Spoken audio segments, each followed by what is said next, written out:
Now that we've sharpened both sides of the knife on the stone, we have a little residual burr that we need to remove.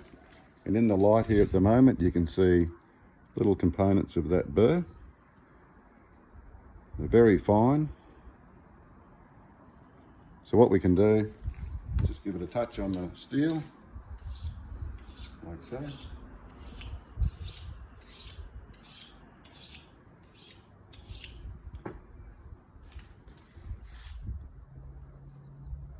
And we nearly have the burr completely removed. Might be just a couple of little fragments left there. And I'll just use this strop here for the final polish.